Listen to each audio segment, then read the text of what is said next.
So it's that time of the year again when prelims starts to draw closer, and as it draws closer each day, your anxieties get higher and higher. And what happens now in the time which is remaining for the prelims is going to be critical. It's going to influence the result disproportionately, which means that everything that you do from now onwards towards your examination is going to have a very large impact on the final result, and that also includes everything that you don't do. So I want to, in this video, make some clarifications for you, give you a proper scientific strategy going forward, tell you a few things about what you can expect, because I've been through the process myself a number of times and I've committed every possible mistake which you can commit. So it's better to learn from my mistakes than to learn by trial and error. I'll try to give everything I can for you regarding the upcoming prelims. And even if you're not attending the prelims this time round, this video should be helpful because the day is not far when you will find yourself in the same shoes and prelims will be drawing closer, and every day you'll be counting backwards to the number of days remaining. And it is a very stressful thing, to say the least, and everyone who's going through it is experiencing it. I understand that, and I can tell you, hopefully, a number of ways to get through this time and to make the maximum possible best use of it. So, the advice that I'm going to render in this video, in this lesson, is relevant if 5 months or less are remaining for the prelims. Okay, that's a good threshold to consider for this type of thing. If 5 months or less are remaining for prelims, this video and the strategies which I discuss in it are going to be relevant for you. You're welcome to use them. Now, that being said, it is possible that you have some strategy already ongoing and you've been following something and you have invested your time in a strategy. You have a plan, say, for example. I don't want you to change everything and upset your plan by giving you the strategies which I am about to give you. I want you to make sure that you take the insights that I'm giving you, use them in your insights, see and find out what the relevant portions of it are for you, and then use them. It is not necessary for you to completely wipe your strategy out with a clean slate if you are going in the right direction, and we'll try to establish which the right direction is. So, this video is relevant if prelims is in 5 months or less. This means, the first thing that it means for you is that this point onwards, you need to forget about mains examination completely. No essay writing, no ethics, no optional subject at all. You are now in the battle zone. You are now in the countdown. The competition is going to be tight. Make no mistakes about it. There are going to be people out there who will have worked very hard to get here, and you need to really level up your game from this point onwards if you are expecting to clear the prelims. Okay, I'm not going to sugarcoat this for you because I want you to succeed. The examination is hard because the competition is intense. You need to anticipate that and you need to increase your level up to that competition in order to have a fighting chance. Okay, those are the facts, but don't be afraid of those facts because there is a way to wade through these times, and I'll tell you exactly what you need to do about that, right? So first thing, whatever you think you're doing for mains right now, stop it. This is something I can insist upon and I can be adamant about, because if you have not done what you needed to do for mains, it's okay because you will still have some time, a fighting chance after prelims. But if you lose that competitiveness in prelims, there will be no mains for you, right? So you want to avoid that situation at all cost, and your first priority, your only priority, is to salvage prelims. You must clear prelims. That is your one and only goal going forward. The next thing you need to understand is, from this point onwards, I want you to identify three types of things in your preparation. I'm only talking about general studies right now. I'm not including CSAT because I presume CSAT is easy enough for you to be able to capture to the level of detail required in order to qualify it. So I'm trusting you to do that. Don't mess that up because that would be a disaster, but I'm sure that you will manage that. So it is GS where the competitiveness and the competition really lies, right? And where the challenge also lies. So what are you going to do? This is what you're going to do. Identify the weakest, the strongest, and the medium areas of your preparation. And in these, I'm only talking about the 6 subject domains of general studies, namely geography, economics, polity, history, science and technology, environment, right? I'm not even talking about current affairs. I'll give some time to current affairs later. So I want you to identify what the weakest portion is. Most importantly, right now, what is the weakest subject for you where you have the least amount of preparation? Maybe you haven't even done anything about it. That's okay. We'll try to salvage the situation. But the first thing to do is to identify it. Now, how do you identify this? You identify this either by solving a previous year questions and figuring out, don't judge yourself while solving that previous year question. That's fine. Whatever score you get is fine. There's no need to judge yourself or castigate yourself at all. You just are trying to figure out what the weakest areas are. And if that exercise of doing the previous year question helps you do that, then why not? Right? It doesn't reflect on your actual preparation because that will get reflected a few weeks down the line, not today. So there's no reason to be afraid of anything that is happening today. The other way you can figure out which your weakest or strongest subject is by taking the GS proficiency test. It is a test which I designed, which I will be sending you in your lessons. If you have not already received it, most of you will have already gone through it.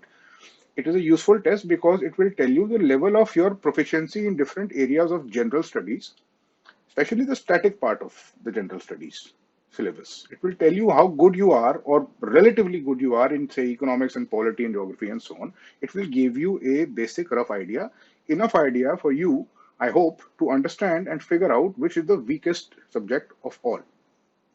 It is going to be like that. And what you will ultimately end up with is perhaps two weakest subjects, two subjects with medium strength, and two subjects which are good, right? And so we'll see how to manage our time with those. Essentially, what we're going to do is the hexatask method, a blitz through the hexatask method, basically going through the hexatask method in a very fast fashion, because now time is short and we need to figure out and really fill the gaps and the chinks in your armor, right? The reason I told you to figure out your weakest subjects is because it is in these subjects that you can expect to score absolutely nothing as of now, because if they are your weakest subjects, right? If you can capture the basics and if you can get those weak subjects up to the level of medium subjects, right? By doing this, you can expect 3 or 4 more questions in the prelims to you'll be able to capture, hopefully. But if you are at a very weak level and you haven't even done the basics of that subject, then you will be lucky to get perhaps even 1 or 2 questions on that subject, right? So the hexatask method, for those of you who don't know, there is a complete video about it, which I will link. You can go through it. It is used in the navigator, and it is these are the steps of preparation which we study in order to make sure our memory and our conceptual clarity is high, right? So you first do big picture formation, then first reading, then second reading, then analyze PYQs, revision and testing. And I'll tell you how, from this point on, when 5 months or less are remaining, how to use this to make sure that you get the maximum benefit from everything that you do, and how you will manage your subjects exactly. So, like I mentioned, weakest subject first. Why am I saying this? Why am I insisting on this? And why should it be considered? Because every time that you read something, every time that you go through some content, only 30% of it will be retained in your mind. Okay? And with every day that passes, that 30% will also begin to reduce. This is why you need to revisit the text, you need to read it again, this is why you need to revise, and so on and so forth. But I'm not saying this to intimidate you. I'm saying this because you can use this principle. Why and how? By doing the weakest subjects at this time, you are basically giving yourself time for a few more readings of that subject, so that at least by the time the prelims comes, they have achieved a medium level. That's what we want. We don't want to make them perfect because that's not realistic right now. We want to get them at least to that medium level. Okay, we take the weakest subject, we try to bring it up, and we do it first because it allows us more time to do multiple revisions of it, right?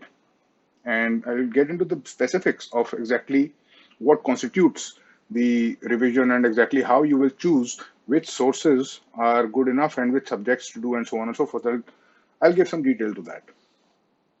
You might have heard of the 80-20 rule. Well, we'll be using a stronger version, in fact, of the 80-20 rule. We'll be using the 95-5 rule, which essentially means that all of your efforts.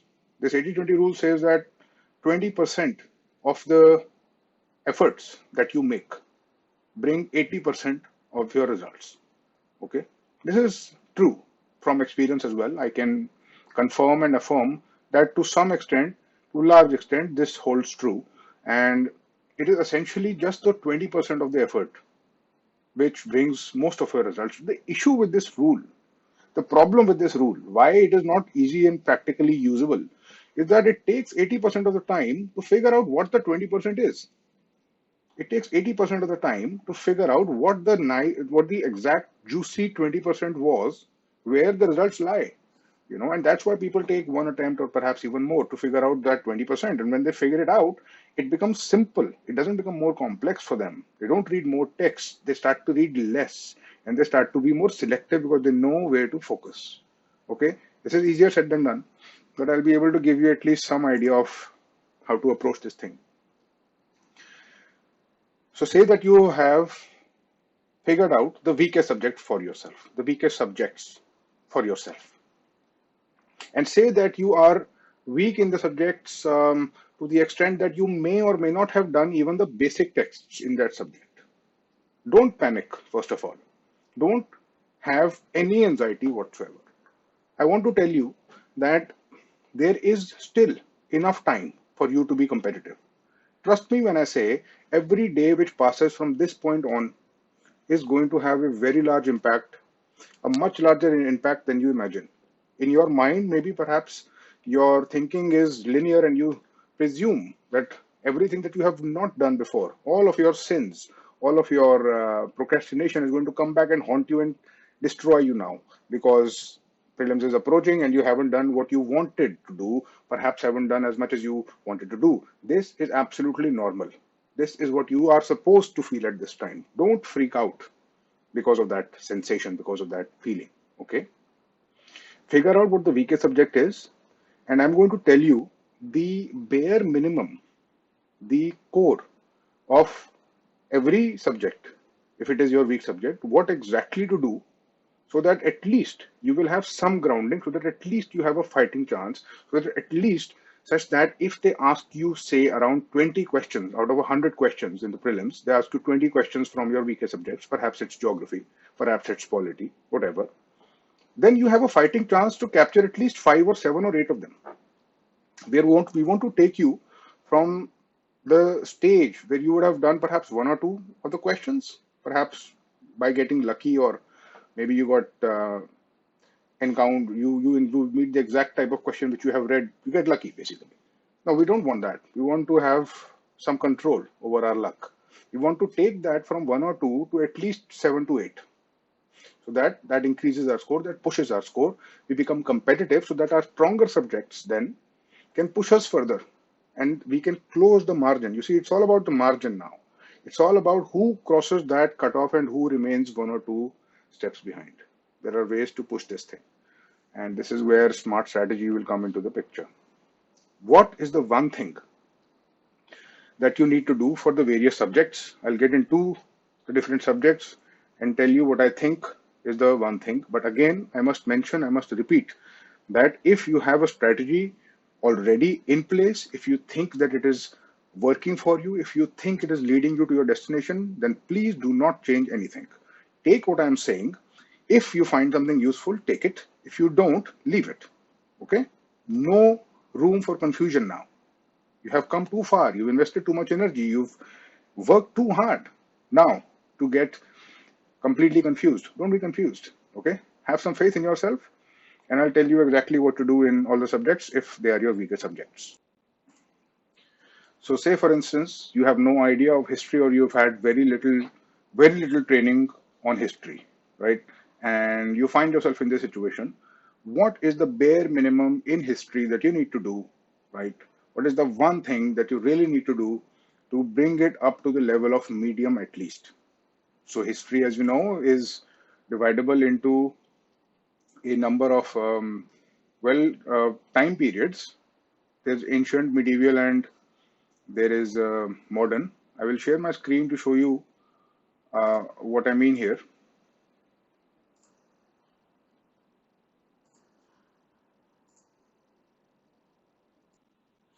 So you need to go through the CCRT website for ancient and medieval both. You see, this is a wonderful resource. You need to go on this website. You will find everything here. In resources tab, you'll find visual arts, performing arts, literary arts, and library. I want you to go to these section, take your time with them, read every single thing written on it. It's very well uh, written. It's very good quality content. It's very authentic content.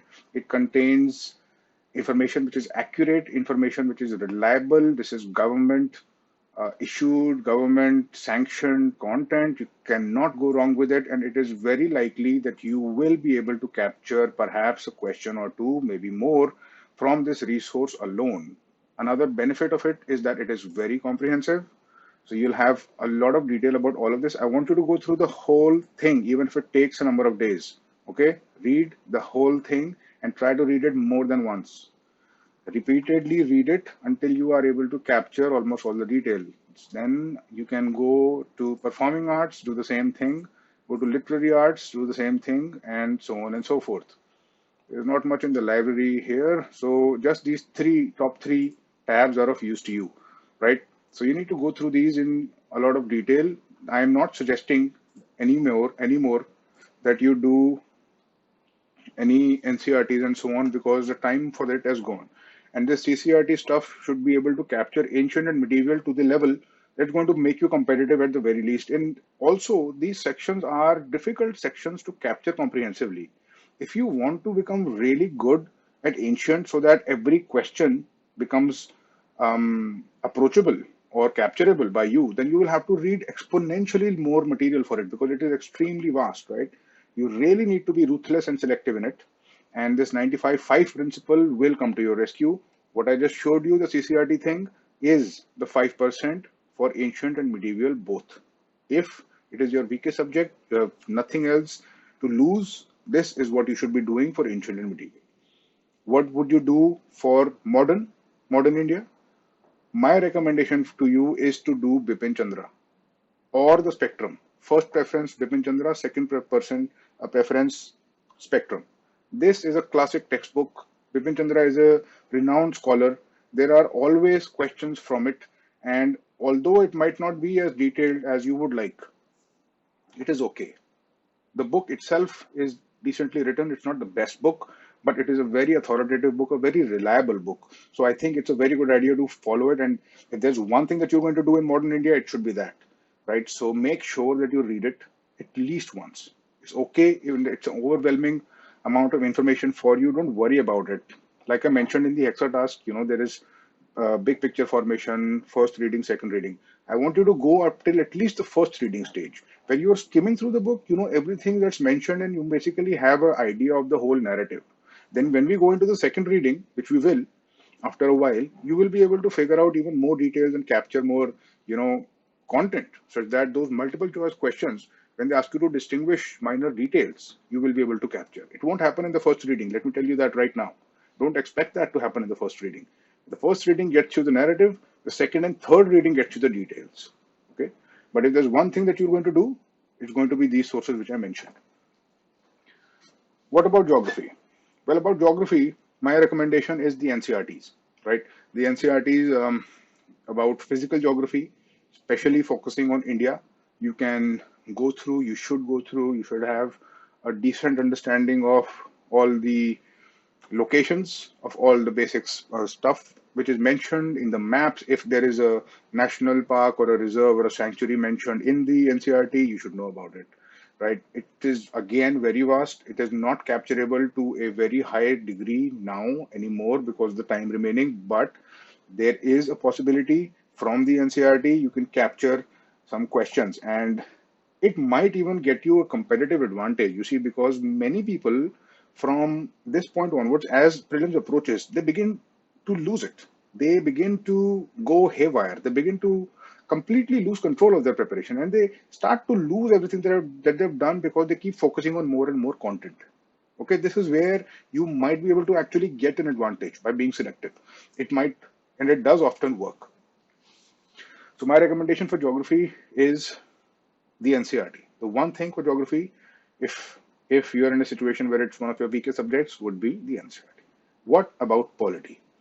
This is a very important part of the entire examination, of the entire general studies for prelims as well as mains, because you have to understand that this is essentially your job description. You will function in this legal environment which polity describes in your job. Okay, you will be one person in a very big machine, a cog in the machine of this entire thing, which is called the Indian polity, of which there are three parts. There's the executive, judiciary, legislature. You will be a person in the executive performing a particular function. It is very important for you to understand how the whole thing works, is it not?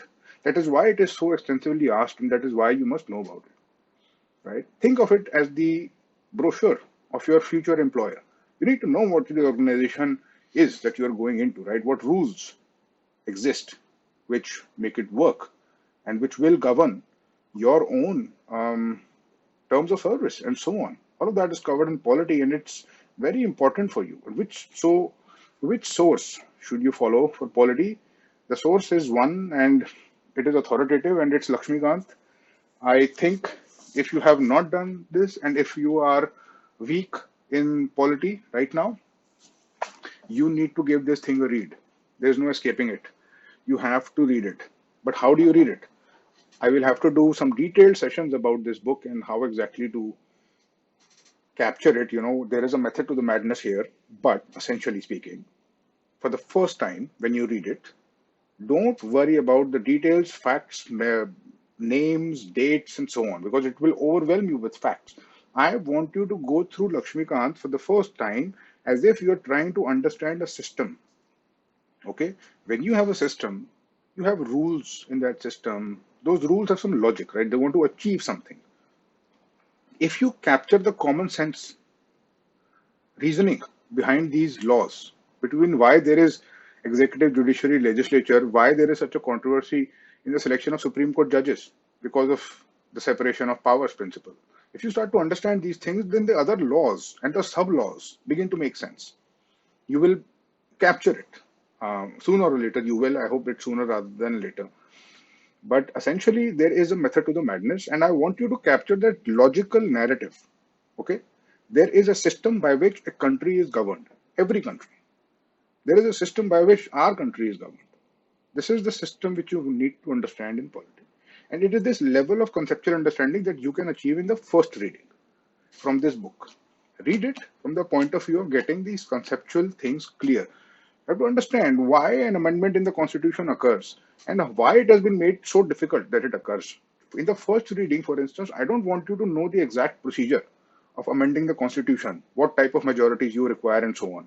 You should just know what the procedure essentially is. It's difficult and it has had some legal history in the past, and there has been very important Supreme Court pronouncements on it, Keshav Nanda Bharti, and so on and so forth. No problem with the details, but you should know the overall story of it in the first reading. The second reading, you get more detail. In the third reading, you get even more. So there is your one source for polity. What about economics? This is tricky because there is not much theoretical stuff to be learned in economics. A lot of it is going to be current based. But every year, every now and then, in fact, rather frequently, you will find a few conceptual questions, or you'll find questions embedded in current affairs trying to test some fundamentals, some economic fundamentals in you to understand if you understand the relationship, between cash reserve ratio and monetary policy, what fiscal deficit is, why it's increasing. And so these basic understandings, they exist in economics, right? Just like there is a structure in polity, and you know that it is a system of running a country. Economics is a system of running all commercial activities in a country.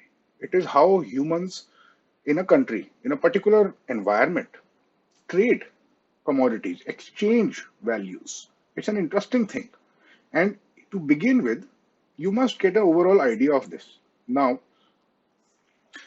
how do you get that overall theoretical idea of how this whole machine works? A very, very good video has been created by Ray Dalio, who is the chairperson of one of the largest hedge funds in the world, and it's a video I highly recommend. It's called How the Economic Machine Works. I will link it for you. You can go through it. It's 30 minutes of absolute sheer brilliance and excellent video for conceptual clarity for economics. Now, not a lot of good textbooks exist for economics. So what are you going to do? I don't want you to pick up a bulky textbook and start to go through it, start to memorize the 5-year plans and so on. Please don't do that, because the time for all that is gone already. You want to focus on the 5% to get the maximum result. So to get the conceptual clarity for economics, I suggest that you go to Crash Course Economics. Crash Course Economics is a YouTube channel. Crash Course is a YouTube channel by Hank Green and John Green, and they create very, very good content. It's all for free. You can go there and check out their crash courses. But for economics, I highly recommend their economics crash course, because those conceptual things will become clear to you. What is GDP? Which type of industries? What type of sectors? What is the unemployment? All those theoretical things will come. The rest of economics will come from the current affairs. Okay, let's make no bones about that. That is going to be a fact. So that's something to keep in mind. For economics, crash course economics, no textbooks are recommended, because I don't find a textbook good enough to recommend to you for economics, given our highly selective and constrained situation right now. And that's all for the better. What about science and tech? Science and tech, similar issue. No textbooks are recommended for science and tech right now. The one thing, the most important thing for science and tech, which you can do, is to capture it from current affairs, because a large portion of it is going to be from current affairs. Okay, almost all of it. Sometimes maybe you have a question asking you some basic physics of everyday life. Why does the sky appear blue? What is the albedo effect? Stuff like that. But this is not something worth getting into science for. You can't start reading the science NCERT and start to understand what the periodic table is, and what the structure of DNA is, how many nucleotides there are. There's no time for that anymore. Your best bet is to capture science and technology from current affairs at this moment, especially if it is one of your weakest subjects. This is, by this reason alone, a very high potential, high return on investment type of subject here. All of the questions, almost all of them are going to be from current affairs. If you're reading the current affairs from the right place, if you're getting the right type of content, probability is high that you will be able to capture them straight on, dead on, without getting into any textbooks. So this is what you need to do for science and tech. No books are recommended. In advanced stages, you can go into the Ministry of Science and Technology reports and see the technological developments, which India has been involved in, what type of investments they're doing, and what type of projects are being undertaken, what's the space program doing, and so on and so forth. But again, all of that too will be coming from current affairs, right? Especially for science and technology, in fact. So what your situation is as of now is another thing I should tell you, perhaps, before I move further, is one subject remains in the general studies, and that is environment. This is also exactly like science and technology. Almost all questions are going to be from current affairs. They will might ask you what the recent report from the UNFCCC has said, what are the species which are endangered. All of these things are happening, ongoing, relevant. They're current, they're live, in the world somewhere. It is very rare for them to ask you something completely theoretical about environment. I mean, they might ask that, but if you have even the faintest idea of geography and how the physical geography of the earth works, the chances of you capturing theoretical parts of environment are high. You will have already done it in geography. What you might not have done in geography is what is the environmental status happening right now, what crises are being faced, what species are under threat, what types of issues are going on, the largest one being obviously climate change and global warming and discussions like that, So it will be highly dependent on current affairs. So environment and science and technology, very high chances that you can score a large number of questions from your understanding of current affairs alone. Which brings me to current affairs themselves. What are you going to do about that now?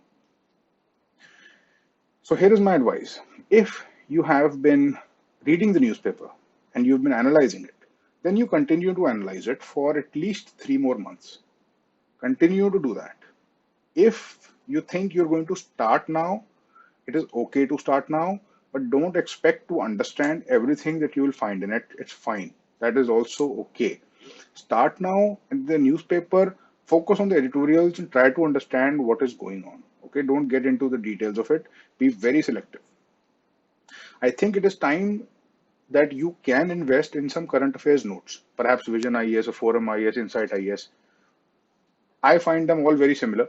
So you can take your pick, and have one and start to do their monthly, um, you know, printouts, their monthly content which they give out. That is something which you need to start capturing now. And it might be useful, in fact, to obtain the previous 6 months worth of current affairs also if you have not been covering it. If you have been covering, and I'm sure you have some sort of mechanism going on for current affairs, which you, I'm sure, would have been doing. So in that situation, it wouldn't be so required, but it's going to be a very critical factor too, current affairs, and you want to spend time in it. So if 5 months or less are remaining, it is time to get aggressive with current affairs. This does become priority, and you need to bring it up to a decent level, because understand that if something is going on in current affairs and if you know enough about it, just enough about it, it's very possible that you can capture the question and put the tick mark on the right option, right? And that's not always easy to do, but with current affairs, if you know the thing, if you know what's happening, and if you know some background about it, the probability is high, and that's what you're looking for. You want to increase that margin, like I mentioned. So now comes a very important part of how are you going to allocate the time, right? So let's say you have about 100 days left, 100 days or so. I think that you should keep 20 to 30 days close to the examination, the 20 to 30 days closest to the examination, completely out of your time frames. Leave that for revision and constant recall and repeated revisions. Nothing else. In fact, there's absolutely no business doing any new content in that period. The 30 days, which are closest to the examination, should be allocated for nothing else but revising, because it is the only way that all of that hard work that you've been doing, which you are going to do even now, which you might have done before, it will be decided whether it comes to your rescue or not in those 30 days. If you capture it, revise it enough, if it gets committed to memory, and if the question comes in the prelims, then well and good for you. Otherwise, if it does not get retained, if retention fails you in the examination, it is absolutely no use, regardless of how much time you might have invested in it. So the last 30 days of your countdown should be nothing but revision with an absolute focus and a very strict discipline not to get tempted. That's a very big issue which you're going to face, and I should probably warn you beforehand. You'll be tempted to go on to tangents. You will want to read this, want to read that, because your mind will be riddled with fear and anxiety. This, again, is also normal. I'll have something to say about this very soon, something you need to hear. But first, I need to tell you about testing, right? So in the Hexatask method, which we use in the Navigator, we have B1 to QRT, like I said, 6 tasks, 6 steps of learning which you need to do. And uh, R, of course, is revision, which we just spoke about, and T is testing, right? Testing. So how do you test, and what are you testing for? I would like to make a few things very clear so that you don't go on the wrong tangent or path. You see, before the prelims, you are testing yourself not to judge how well you have prepared. It doesn't matter, because you can't go back in time. Okay, the day you take the test and the day you get to realize that you have done this much and not that much will not give you anything of value, because the time of doing what you want to do has already elapsed. You do testing to figure out if the level of your preparation is somewhere near the level of the questions being asked in the examination. This is what you want to gauge from there. You don't want to gauge your current level of knowledge, because there is still time for the examination. Status of your knowledge now is not going to be the same as the status of your knowledge on the day of the examination. Those last 20-30 days make a huge difference. You will notice that the 20 to 30 days after the examination, you will notice, if I give you the same question paper that I gave you in prelim, You won't be able to capture a majority of the questions which you captured in the day of the examination. It's because knowledge increases rapidly and it peaks around the examination. It also declines rapidly. Testing needs to happen during that time frame to gauge if the level of your understanding is up to the mark of the UPSC. How do you test yourself? Two options. One is, of course, go through previous year questions, see if your level is up to the mark, see if you are approaching the level of questions. Again, don't worry if you're getting them wrong. Just worry about whether you have any idea of where the question is coming from. Are you near that level or not? Right? And this is something which you already spoke about during the beginning of this video. You should already have done some of this to analyze which the weakest areas are. Again, the idea of me talking about this testing portion is that you should not be intimidated by it. Don't be intimidated. Don't be afraid. Don't worry if you find you're not capturing the question. It's okay. Whatever has happened has happened. There is still a lot you can do. Second option for the people who are using the navigator and they are playing the UPSC game, Hexagem qualification tests have been designed. These are all the Hexagem qualification tests of general studies, and they come in two sections. Now, if you are playing the UPSC game, if you have the navigator, if you are wanting to take these tests, then you need to send me an email telling on my secret email ID, telling me, asking me to call for this test. You want to call for a test. You say to me in your email that I think I'm well prepared for geography or whatever, and I would like to take the test. Now, these tests are designed specifically to tell you the level of your static knowledge. They will not cover current affairs. I'm going to tell you very clearly right now. They will not cover current affairs. They will give you a very good idea of where your static understanding of that subject is. Each subject comes in two sections. There is objective question section. There is a written subjective essay type answer question. When you attempt both, I get to understand and realize what your actual level of preparation is. It becomes very clear to me, very obvious to me. When I see your scores in the MCQs, when I see your answers and I get to know what level you are.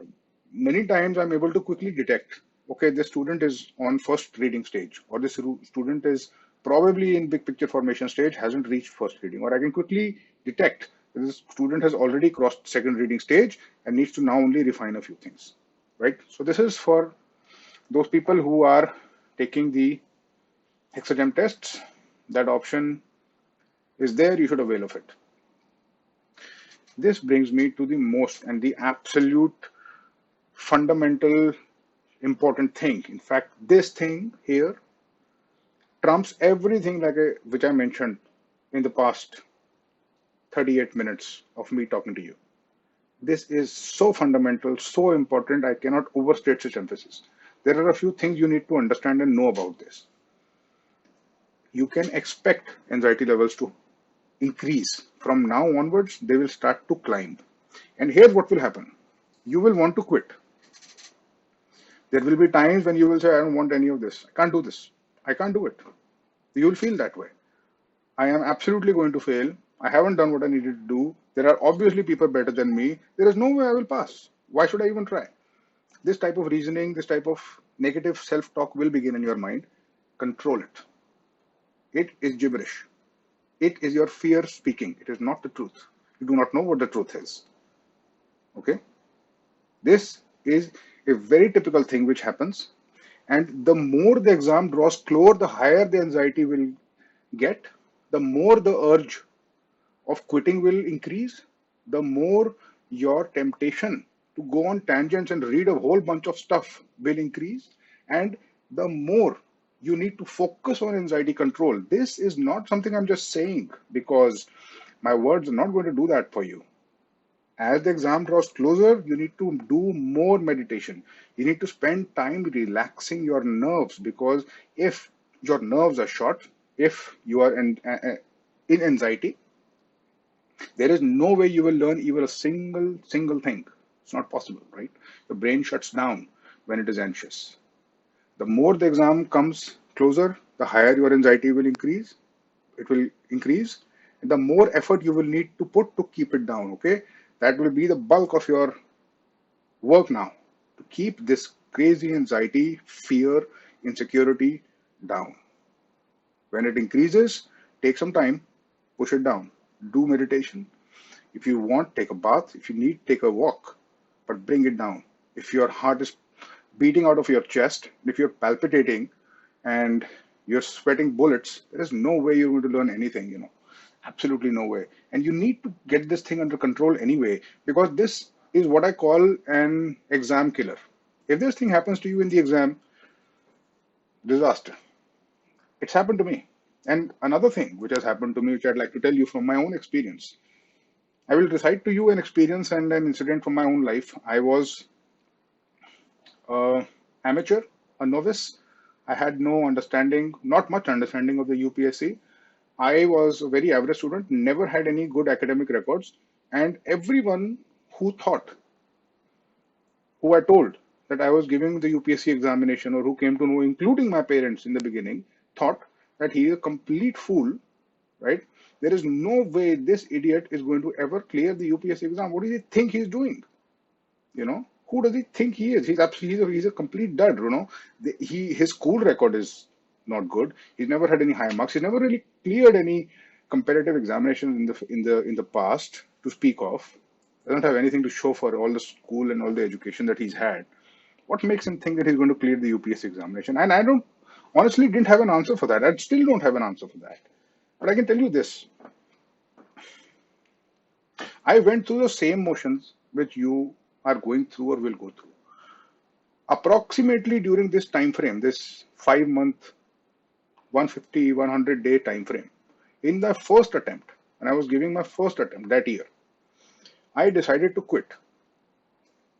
I decided to quit my preparation. One final day, one fine day, I called up my mother. I didn't know who else to call. And I said, I'm not giving this examination. There's no way I clear it. Absolutely going to fail for sure. You knew it. You know it. I know it. Why should I even try? She said, don't be a fool. Don't do that. And she um, came home from work from that day, and she um, said, you need to come with me. And she drove us. She drove us to a coaching institute where I used to take coaching from. And there I met the I met my mentor, the teacher there, the mentor there. A very, very nice gentleman, very, very kind gentleman. And in that meeting, he told me one thing.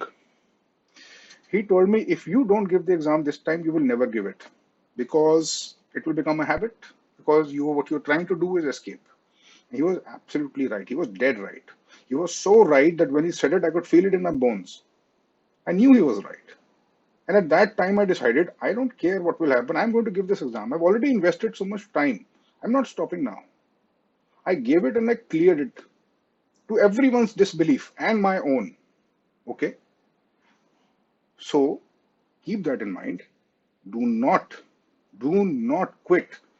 At this time, you have already invested so much. You have invested your time, you've invested your money, you've invested your dreams. Okay? There is still a lot of time remaining to cover up any damage that might have been done. You have some scientific tools at your disposal.